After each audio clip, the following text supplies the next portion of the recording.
Bienvenue, vous nous écoutez sur le www.radioalfayda.net. Alfayda, c'est la référence. Aïnou Madi en Algérie, Aïnou Rahmati à Touba. Mesdames et messieurs, merci de la confiance renouvelée à la radio Alfayda pour vous informer. Et vous avez fait le bon choix si vous nous rejoignez dans l'actualité de ce samedi 9 août 2025. Nous sommes ensemble pour une demi-heure d'information sur Alfayda FM. C'est l'heure du journal, voici le sommaire. Le mouvement des cadres patriotes contre-attaque et défend avec vigueur le plan de redressement Djoubanticom. Son vice-coordonnateur a voulu dissiper les confusions entretenues par certains analystes dans les médias. Dr Amadouba Babou, que vous entendrez. Résultat du bac, le Sénégal enregistre cette année un taux de réussite de 47,62%.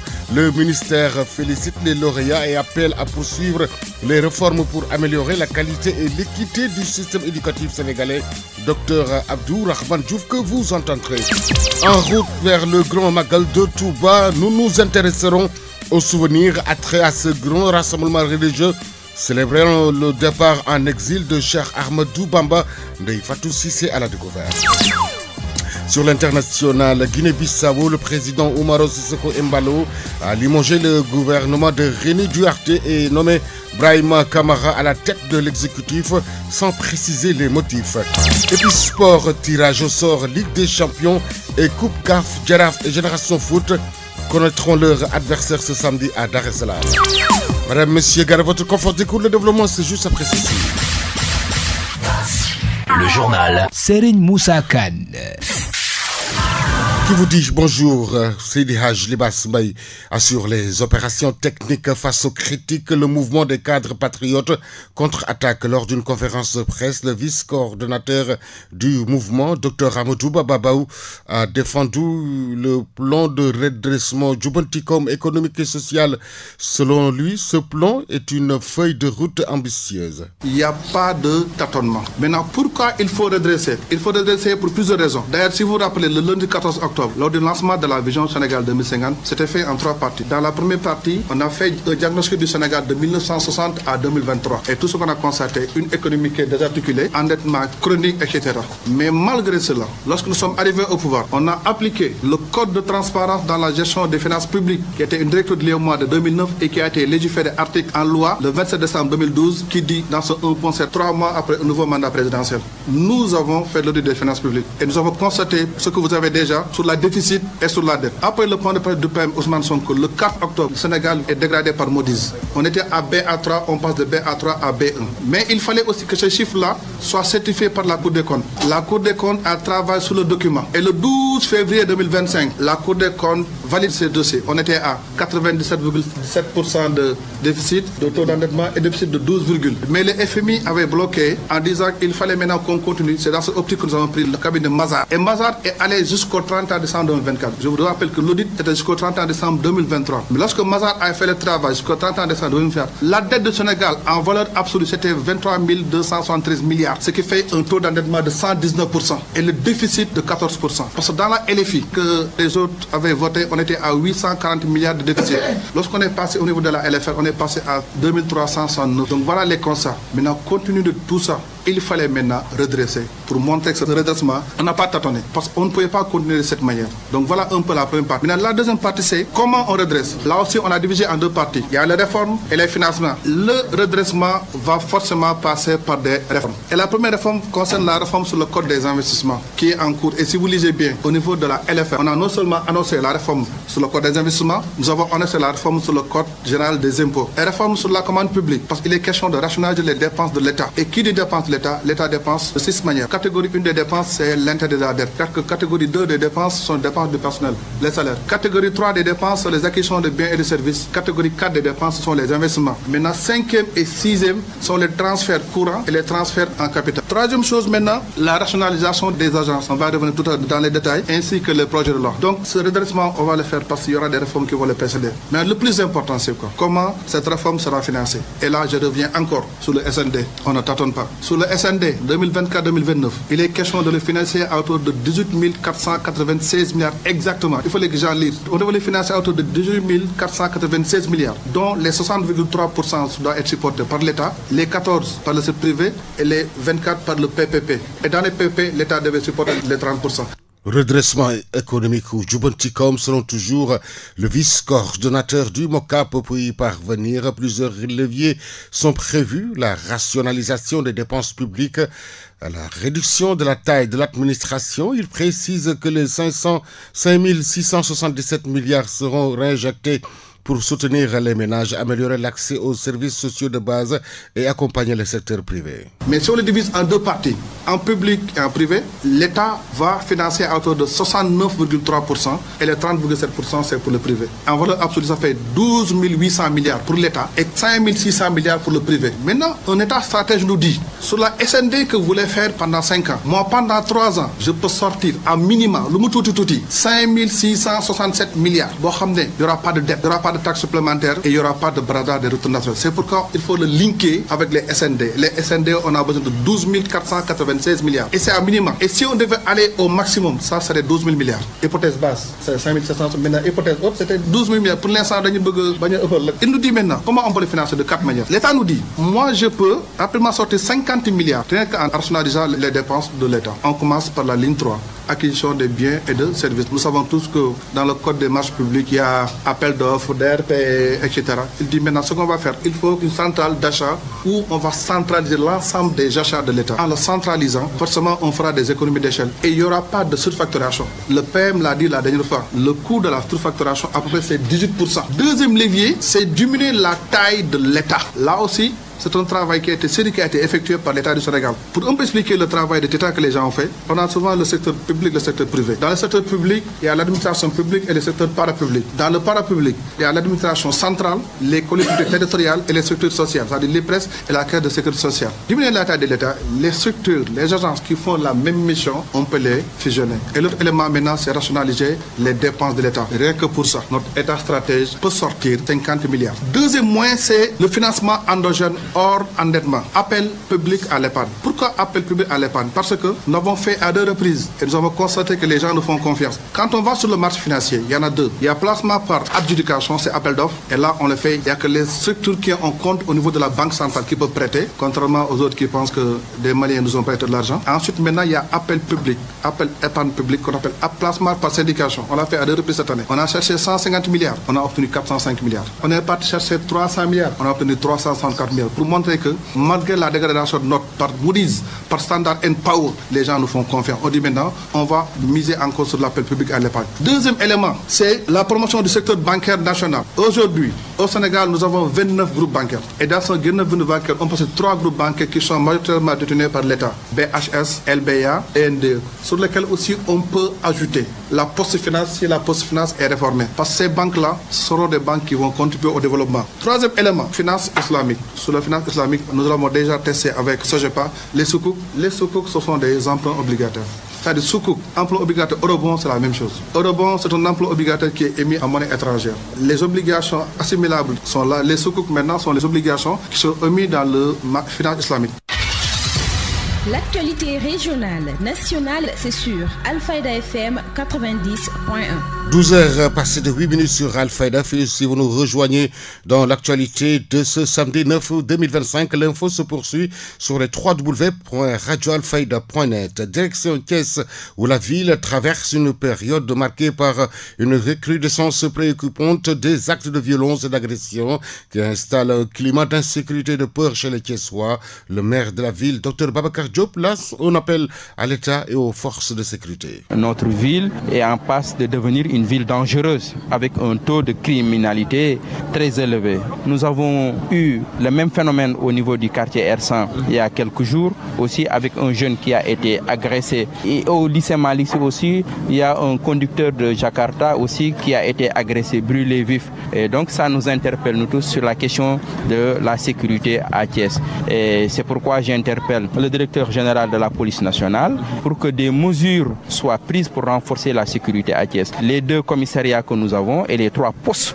de police que nous avons aujourd'hui ne sont pas en mesure de gérer une population qui se situe aujourd'hui à hauteur de 500 000 habitants. Ce n'est pas possible. Aujourd'hui, Thiès a grandi à tous les niveaux. Aujourd'hui, Thiès est ceinturé par des villages traditionnels qui sont en train d'être phagocytés par la ville et ça pose un problème de conflit de compétences entre la police et la gendarmerie. Parce que certains quartiers, administrativement, sont de Fandène, mais socialement, c'est des quartiers qui sont de Thiès, évidemment. Et qui est compétent? Est-ce que c'est la police qui est compétente? Est-ce que c'est la gendarmerie qui est compétent? Donc ça pose tous ces problèmes-là. Ce qui fait qu'aujourd'hui, il nous faut renforcer la présence de la police au niveau de Thiès avec une police de proximité. La présence de la police dans les quartiers populaires, à l'intérieur des quartiers, dans les arrondissements, je pense que c'est un point très important. L'autre problème, il faut des patrouilles mixtes entre la police et la gendarmerie aujourd'hui. La gestion de la sécurité aujourd'hui à Thiès passe par la gestion de la sécurité dans les villages environnants, dans les villages limitrophes, dans les communes limitrophes, parce que la sécurité commence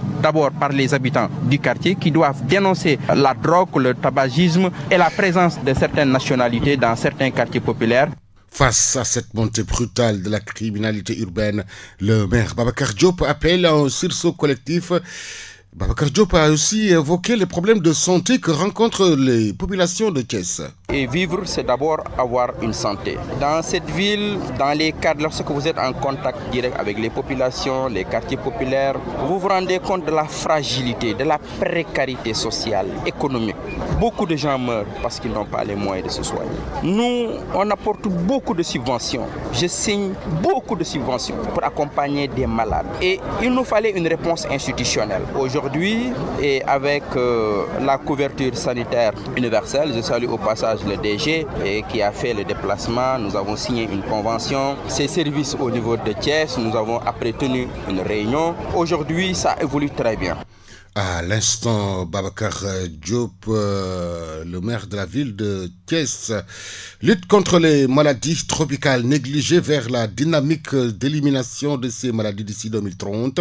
La coordonnatrice de lutte contre des maladies négligées, Ndeye Maguette Mbacké Kane, comment asseoir des actions claires pour une mise en œuvre efficace de leur intervention. L'objectif, c'était de vraiment comment faire pour renforcer la qualité des interventions sur les MTN, sur les maladies tropicales négligées, mais aussi comment renforcer la disponibilité des médicaments et outils de surveillance, comment assurer une meilleure gestion des données, parce que sans données, on peut dire qu'il n'y a pas de programme, parce que ce sont les données qui nous permettent de mieux orienter nos interventions et nos actions. C'est le moment, en tout cas, de remercier tous les acteurs qui nous accompagnent par rapport à cette lutte. Et comme je l'ai dit aujourd'hui, nous sommes là pour parler des maladies tropicales négligées parce que nous voulons aller ensemble vers cette dynamique d'élimination de ces maladies d'ici 2030. Parce que le Sénégal, à l'instar des autres pays de la sous-région, s'est engagé à éliminer, à contrôler et éradiquer ces maladies tropicales négligées d'ici 2030. Pour la revue, c'est juste pour, en tout cas, réviser un peu les différentes interventions que nous menons, mais surtout de pouvoir capitaliser les bonnes pratiques. Les bonnes pratiques, il y en a, mais quand même il y a des défis. Il y a des défis en termes de disponibilité peut-être des médicaments, mais aussi de renforcement des capacités. Et c'est ces défis, avec des recommandations que nous allons formuler, ça va nous permettre ensemble de voir comment on peut améliorer toutes les actions qui sont en train d'être menées dans les différentes directions régionales. On a échangé avec l'ensemble des acteurs sur le terrain pour voir comment on peut mieux revoir nos stratégies, comment on peut mieux asseoir à travers des actions claires, mais surtout comment on peut formuler des recommandations concrètes et pratiques pour une mise en œuvre efficace de nos interventions. Et nous avons insisté aussi sur l'intégration de nos actions. À l'instant, la coordinatrice de lutte contre des maladies négligées, Ndeye Maguette Mbacké Kane à Kolda, le secteur de la santé et de la justice unissent leurs efforts pour une efficacité d'action. Une session de formation organisée afin de lever tout quiproquo qui parfois stise dans les affaires qui touchent ces deux secteurs. Docteur Fallounion, il est le directeur de l'hôpital régional de Kolda. Il n'y a pas d'autre choix que de collaborer. Et il arrive dans le cadre de cette collaboration qu'il y a une nécessité d'harmoniser certaines positions, d'avoir les mêmes procédures et également mutuellement que chaque acteur puisse comprendre ce qu'on attend de l'autre. Donc c'est dans ce sens qu'on a voulu organiser cet atelier pour revenir sur ces aspects, mais discuter également sur l'ensemble de ces préoccupations dans une démarche pédagogique pédagogique, mais surtout dans une démarche constructive qui va permettre d'anticiper sur certains fléaux, mais également d'une compréhension mutuelle, au lieu peut-être d'attendre des situations tendues où peut-être ça ne sera pas souhaitable. Donc, en résumé, c'est vraiment dans cette perspective qu'on avait voulu convier l'ensemble des acteurs au niveau de la région pour discuter de ces aspects. Et au-delà, je pense que nous portons un projet avec le support de l'autorité de mettre en place des unités médico-judiciaires qui vont être un peu des laboratoires de médecine légale, d'expertise médico-judiciaire, où il y aura une composition hétérogène qui vont permettre de donner des avis éclairés pour une meilleure décision de justice. En fait, je ne dirais pas qu'il y a un goulot d'étranglement. Ce qu'il en est, c'est cette nécessité de collaborer. Et souvent, le conférencier l'a dit, naturellement, nous, en tant qu'acteurs médicaux, on peut ne pas comprendre certaines attentes de l'autorité judiciaire, on peut ne pas comprendre peut-être certaines de ses orientations. Et ça, c'était l'occasion de revenir sur ça. Et c'est vice-versa aussi. Et donc, c'était plus un travail d'harmonisation, de construction ensemble. Mais il n'y a pas de difficulté. À l'instant, le directeur de l'hôpital régional de Kolda, Dr Fallounian, venu présider cette cérémonie, le chef de l'exécutif régional a magnifié une rencontre réunissant deux secteurs condamnés à cohabiter, et cet atelier contribuera à rendre fluide, fréquent et durable les rapports entre les agents. Moustapha Ndiaye au micro de Papa Kajeli Badji. Parfaitement, c'est le premier atelier qui porte sur cet aspect, ces aspects médico-judiciaires-là auxquels je prends part. Et cela, je dois commencer par féliciter le docteur Fallounian, directeur du centre hospitalier régional de Kolda, d'avoir pensé à convier les autorités judiciaires à venir à la rencontre du personnel de santé pour échanger sur ces aspects médico-judiciaires qui constituent un domaine extrêmement sensible, mais qu'il faudra administrer parce que l'autorité judiciaire doit nécessairement avoir besoin de professionnels de la santé pour une meilleure, en tout cas pour une bonne administration de la justice. Des réquisitions vont passer par là, comme une enquête pourrait être menée avec l'appui ou l'interrogation des personnels de santé. Toutes choses qui nous font voir que le personnel de santé, les professionnels de santé, l'expert médical doit nécessairement coopérer avec l'autorité judiciaire, le procureur, le juge d'instruction. Alors pour une bonne synergie des actions des deux pôles, il était de bon aloi de se rencontrer, de se retrouver entre professionnels exerçant des missions qui interagissent pour essayer de parler le même langage. Donc j'ai eu beaucoup de plaisir à venir assister à une telle rencontre qui va se dérouler sur 2 jours et nous espérons que à la fin de ces travaux, vraiment les citoyens, les justiciables de Kolda auront une meilleure administration de la justice parce que les autorités, les professionnels de la santé parleront le même langage et s'investiront pleinement dans la recherche de la bonne administration de la justice. Vous suivez le journal. 12h passées de 17 minutes sur Alfayda FM, la radio qui vous informe partout que vous soyez dans le monde. Éducation, nous en parlons dans ce midi, bac 2024-2025. Les résultats mettent en évidence la supériorité du bac technique, 69,24% sur le général, 47,16%. Dakar, Louga et Rufisque enregistrent les meilleures performances. Le ministre de l'Enseignement supérieur, de la Recherche et de l'Innovation, Abdourahmane Diouf. Le résultat global du baccalauréat 2025. 166 403 inscrits, 170 527 présents. Cela veut dire qu'il y a eu quelques absents. Et au niveau des admis, nous avons 77 388. Donc le chiffre magique qu'il faut retenir cette année, c'est que nous avons 77 388 nouveaux bacheliers au Sénégal. En valeur absolue. En valeur relative, c'est-à-dire pour le pourcentage, nous avons 47,62%. Donc ces résultats du bac sont aussi organisés par catégorie. Et là, vous voyez sur la figure que le taux de présence est plus élevé chez les filles, où on a 97 188. Ça, c'est le taux de présence comparé aux garçons qui sont à 65 339. Et maintenant, sur les taux de réussite ou d'échec, les résultats changent parce que chez les filles, on a 44 671 admis contre 32 717 admis chez les filles. Mais filles, il y a un message à faire passer. La première chose, c'est que les filles se présentent plus massivement au bac. En termes de candidats, les filles sont plus nombreuses. Les résultats montrent que ceux qui sont dans le public ont un niveau de résultats plus important. Ils sont 57,92% à réussir au bac. Alors que dans le public, dans le privé, ils sont 42,5%. Mais cette année, voilà, c'est la région de Dakar qui est la première région. La région de Louga est la deuxième. Insister sur le fait que Campus N est encore ouvert. C'est une question sur laquelle on est tout le temps interpellé. Le but, cette année, encore il faut le rappeler, c'est que tous les étudiants sénégalais qui ont obtenu le baccalauréat et qui le demandent soient orientés dans les universités publiques sénégalaises. À l'instant, le ministre de l'Enseignement supérieur, de la Recherche et de l'Innovation, Dr Abdourahmane Diouf, activité de reboisement du projet Résilience écologique de Vélingara a eu lieu au quartier Vélingara-Fulabé. Le président Beïti Ba et son staff de l'ASC Jamtan, douane et des membres de SOS Environnement. Aujourd'hui, nous sommes là à Vélingara-Fulbé dans le cadre de la deuxième édition du projet de la résilience écologique de Vélingara. Nous nous félicitons et nous remercions la présence des autorités, le capitaine des eaux et forêts qui a bien voulu venir encore lancer la deuxième édition parce que c'est lui qui avait lancé la première édition avec des recommandations techniques à suivre, avec des consignes et des exigences également. Je pense que nous avions respecté l'ensemble de ces recommandations et de ces exigences pour en tout cas le suivi, la protection des arbres et cela a été fait et je pense que au mois de mars, quand nous avons fait la revue des plantes, c'était véritablement un succès dans la plus grande partie des plans qui ont été posés. Et nous nous félicitons également de l'accompagnement du préfet du département, de l'accompagnement du chef de quartier et de l'imam également qui ont bien voulu effectuer le déplacement et de toutes les personnes de bonne volonté, de SOS Environnement, des AIC du quartier, notamment l'AIC Douane que j'ai vu ici avec les responsables de l'AIC Jamtan. Au-delà de planter un arbre, il y a un objectif psychosocial également à atteindre, c'est-à-dire inviter les populations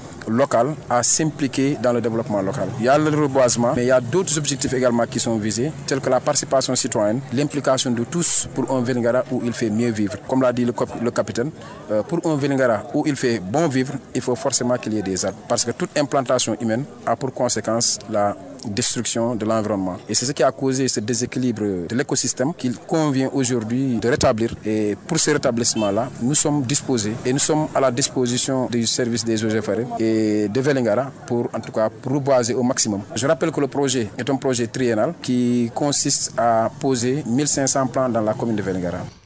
Projet résilience écologique, le président Beïti Ba, une cérémonie présidée par le capitaine Godjen, chef secteur eaux et forêts de Vélingara. Pour cette deuxième édition, 500 arbres ont été plantés dans les différents quartiers de Vélingara. Il est interrogé par Babacar Diouf. Aujourd'hui, je suis venu répondre à l'appel de Beïti Ba qui dirige une association, en tout cas très dynamique dans des activités d'environnement notamment et particulièrement le reboisement. Et je crois que c'est la deuxième édition parce qu'en 2024 également, j'avais présidé cette cérémonie et si je me rappelle, je sais qu'ils ont planté au minimum plus de 300 plants et ça c'est important quand même. Et qu'aujourd'hui encore, c'était un honneur pour moi de revenir et encore de présider cette cérémonie. Je dois dire que c'est une activité citoyenne et aujourd'hui, les jeunes doivent s'inspirer de Beïti et de son association. Comme vous le savez, j'ai dit que nous sommes très satisfaits de l'engagement de Beïti, d'autant que c'est nous, les services des eaux et forêts, qui devaient aller auprès des populations, les sensibiliser et les haranguer et les mobiliser. Lorsque nous avons donc une personne ressource qui est là, qui nous fait ce travail, mais ça nous réconforte et ça nous donne aussi vraiment un engagement à reboiser.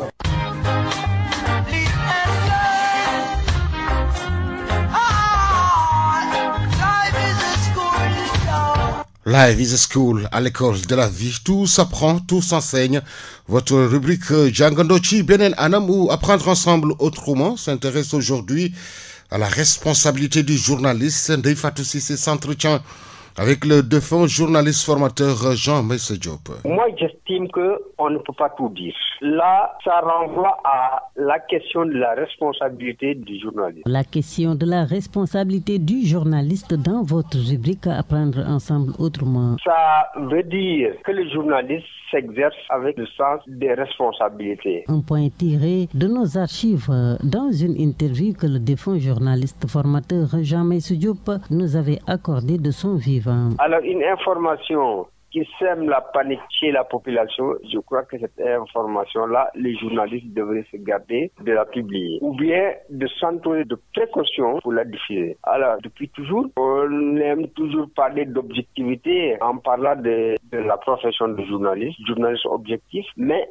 quand même une information peut être objective ou le traitement d'une information peut être objectif alors que cette information-là ne va pas dans le sens des intérêts du public. Une information doit être traitée, diffusée avec la responsabilité. C'est-à-dire que l'objectivité ne devrait pas aller sans la responsabilité. Moi, je préfère, comme je l'ai toujours dit, je préfère la responsabilité à l'objectivité.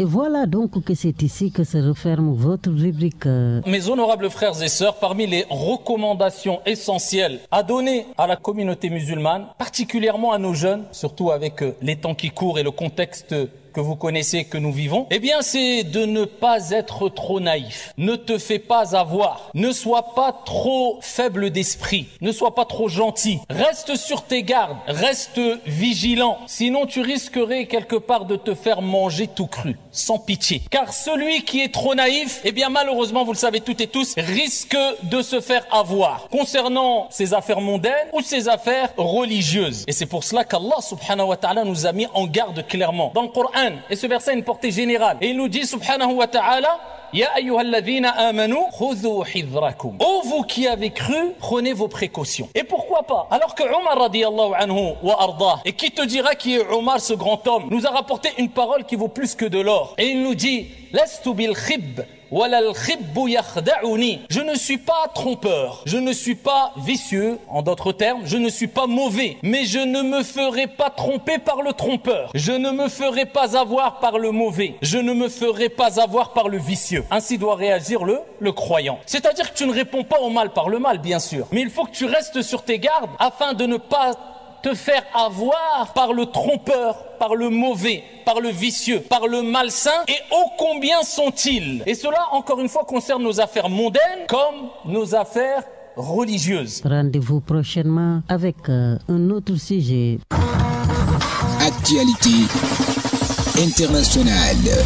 12 heures passées de 27 minutes sur l'international Guinée-Bissau, le président Umaro Sissoco Embalo a limogé le gouvernement de René Duarte et nommé Brahima Camara à la tête de l'exécutif sans préciser les motifs. Le gouvernement bissau-guinéen de Rui Duarte Barros, limogé par le président Umaro Sissoco Embalo.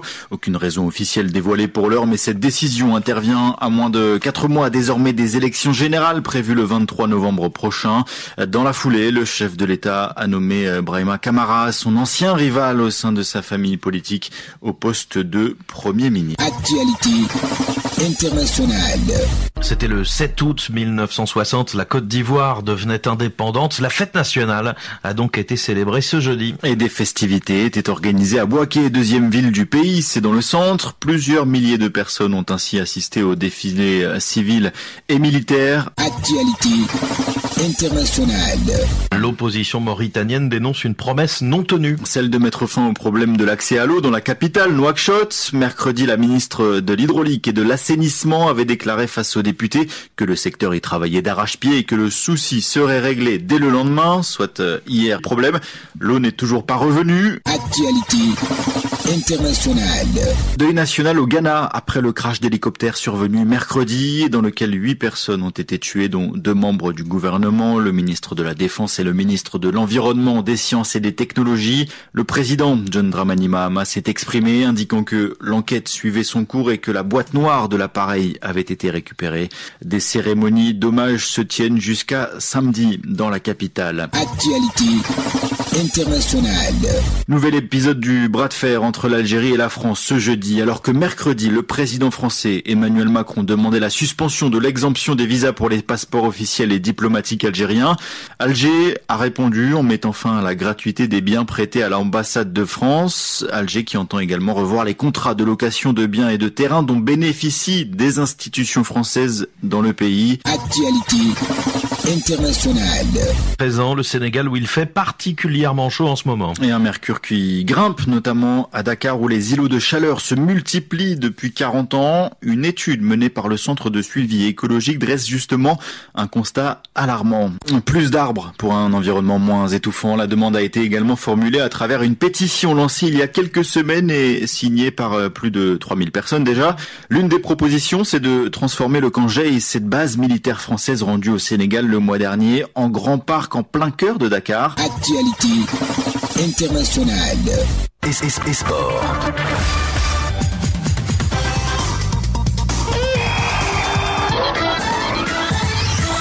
Une page sportive que nous ouvrons avec le CHAN 2025.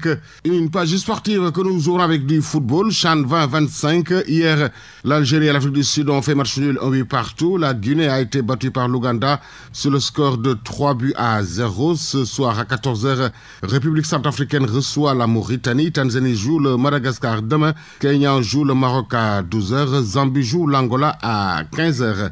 Volleyball à présent, le Sénégal a réussi à se hisser dans le carré d'as de la Coupe d'Afrique des Nations U20 de volleyball. Les Lioncelles ont pris le dessus sur l'Ouganda sur le score de 3-0 et rejoignent les demi-finales. Mercato à présent, l'attaquant sénégalais n'a pas été retenu par Enzo Moresca pour le match amical contre le Bayer Leverkusen. Il aurait enfin signifié sa direction, une envie de départ. Nicolas Jackson est actuellement dans le viseur de plusieurs clubs dont Newcastle et le Bayern Munich. Le joueur de 24 ans doit désormais choisir sa future destination. Actuellement sous contrat avec Brighton jusqu'en juin 2026, Abdallah Simon reste un élément très convoité sur le marché des transferts et ne devrait pas rester chez les Seagulls. Le Qatar Sport Club a officiellement annoncé la signature de Serigne Fallou Diouf, jeune défenseur central sénégalais âgé de 18 ans, libre de tout engagement depuis la résolution de son différend avec Génération Foot. Son club formateur, il rejoint ainsi le championnat de première division qatari. Le tirage au sort des préliminaires de la Ligue des champions Total Energy CAF aura lieu aujourd'hui, le 9 août, à Dar es Salaam, en Tanzanie. La cérémonie est prévue à Dar es Salaam. C'en est tout pour cette page sportive. Merci de l'avoir suivi. L'actualité sur Alfayda FM. En route vers le Grand Magal de Touba, nous nous intéressons aux souvenirs attraits à ce grand rassemblement religieux célébrant le départ en exil de Cheikh Ahmadou Bamba de la grande mosquée de Touba à la découverte du jour des Fatou Cissé.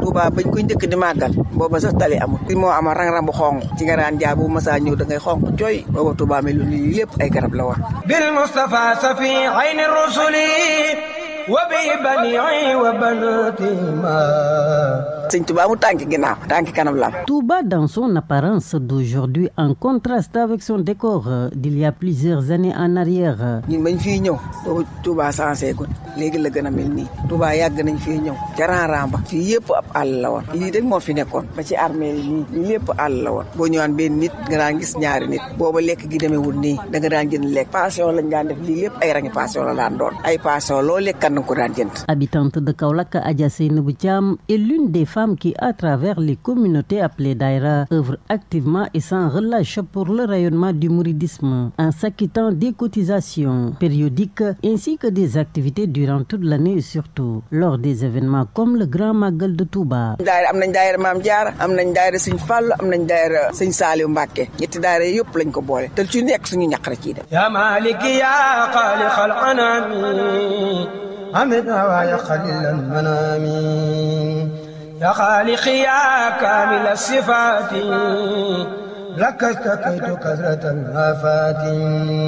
La lutte contre les accidents de la circulation lors des événements religieux comme le Grand Magal de Touba devenu une affaire de tous. Sëñ bi wax na lool nañuy jëlale di jéggale di daw ndànk di dal ndànk boo teeloo rek di nga yegg ndànk rek. Vu les nombreuses pertes en vies humaines dénombrées chaque année au Sénégal, lors de cette interview, notre interlocutrice interrogée invitera les chauffeurs à la vigilance et au respect des mesures de sécurité routière.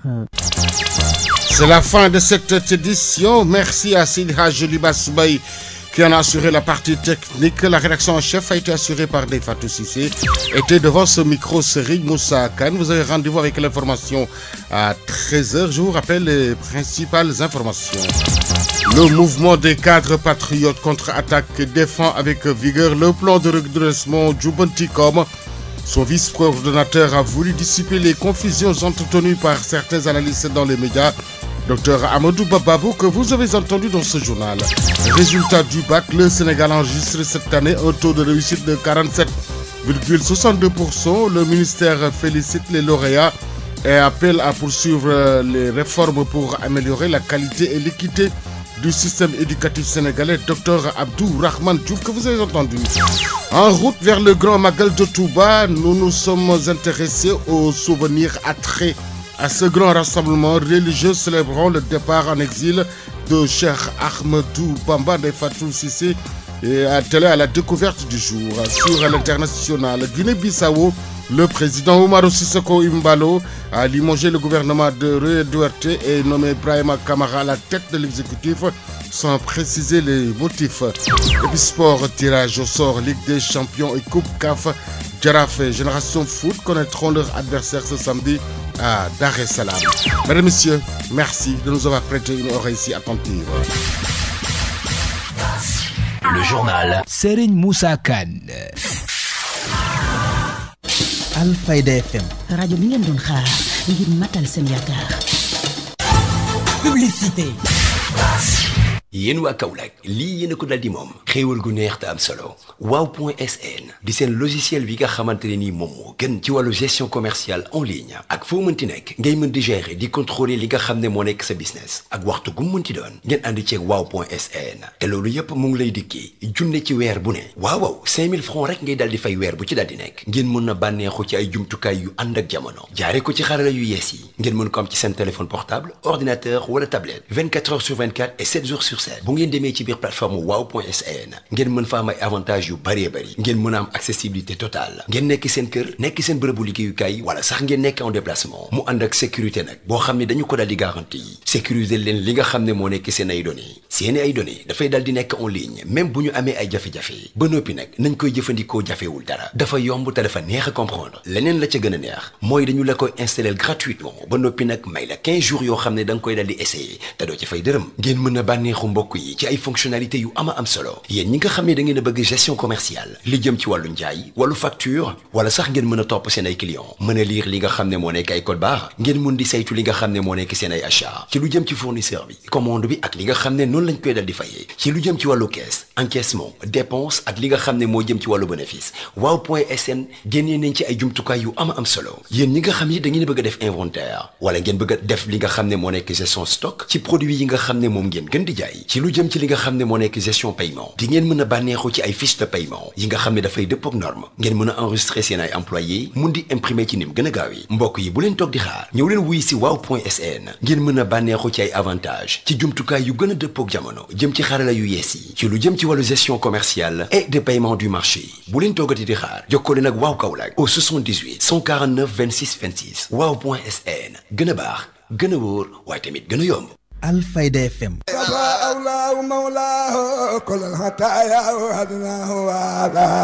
Gamou international bu Medina Baye édition 2025 ñu namm ko waajal si ndigalu Cheikh Mouhamadoul Mahi Cheikh Ibrahima Niass imam Cheikh Tidiane Seydi Aliou Cissé imam grande mosquée bu Medina Baye imam Cheikh Mouhamadoul Mahi Seydi Aliou Cissé di ki yor kaddu faydu bi ak si njiitalu Seydi Aliou Cissé Niang di président fédération Jamiyatul Ansaroudine national Seydi Rida Diop di président Ansaroudine groupement Kaolack ñoo am mbégte di leen yëgal wàccaayu gàmmu international bu Medina Baye 2025 ci loolu président bi di ñaaxaat taalibe yi ak membre fédération yi nekkee ci département bi ñu gën a fagaru jàpp te waajal ko ci anam bu mucc ayib ñu mën see lim zone bu Medina Baye ci njiitalu Zeyda Mam Fatou Niang kuréel 313 si njiitalu ki nekkuta GIE les femmes de la Fayda si njiitalu Zeyda Lalla Fall zone Sam si njiitalu Ousseynou Ndiaye zone Sara ak lu ko wër si njiitalu Cheikh Mouhamadou Lamine Gueye zone Léona Niassène président bi di Abdou Bey zone Kahone jàpp Daaru Habibi si njiitalu docteur El Hadj Abdoulaye Thiaré zone Latmengue Cheikh Ibrahima Niass di woo Baye Abdou Thiam ci kët zone Kër Socé Oustaz Ibrahima Thiam di woo Baye Ousmane Thiam bu Ñiling